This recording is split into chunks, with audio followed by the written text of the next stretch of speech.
2024 সালে সারা দেশে ডেঙ্গুতে প্রাণ হারিয়েছেন 575 জন। এটি বাংলাদেশে ডেঙ্গুতে সর্বোচ্চ মৃত্যুর রেকর্ড। এর আগে 2023 সালে দেশে ডেঙ্গুতে প্রাণ হারান 1705 জন, আর 2019 সালে তৃতীয় সর্বোচ্চ 164 জনের মৃত্যু হয়। গত বছর ডেঙ্গুতে আক্রান্ত হয়েছেন 1,01,214 জন। তাদের মধ্যে 1,40,000 জনই সুস্থ হয়েছেন। স্বাস্থ্য অধিদপ্তরের কন্ট্রোল রুম থেকে পাঠানো এক বিজ্ঞপ্তিতে এমন তথ্য তুলে ধরা হয়েছে। তথ্যমতে 575 জনের মধ্যে সর্বোচ্চ মৃত্যু হয়েছে নভেম্বর মাসে। ওই মাসে 173 জন মারা গেছেন। এছাড়া দ্বিতীয় সর্বোচ্চ মৃত্যু হয়েছে অক্টোবরে 135 জন, আর সেপ্টেম্বরে ও ডিসেম্বরে 87 জন করে মারা গেছেন।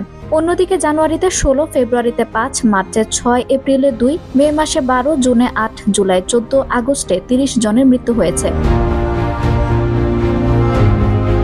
আর মাস ভিত্তিক তথ্য বিশ্লেষণে দেখা গেছে 2024 সালে সবচেয়ে বেশি ডেঙ্গু রোগী শনাক্ত হয়েছে অক্টোবর মাসে।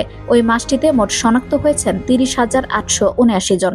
এছাড়া জানুয়ারিতে 1055, ফেব্রুয়ারিতে 339, মার্চে 311, এপ্রিলে 504, মে মাসে 644 জন, জুনে 798, জুলাই 2669 জন, আগস্টে 6521, সেপ্টেম্বরে 18,097, নভেম্বরে 29,652 এবং ডিসেম্বরে শনাক্ত হয়েছে 9,745 জন।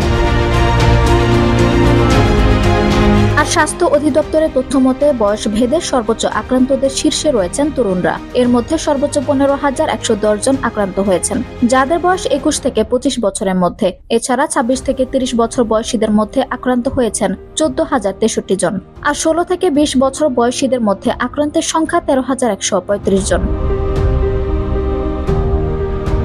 আঞ্জুম হক আরবি, টাইম নিউজ ডেস্ক।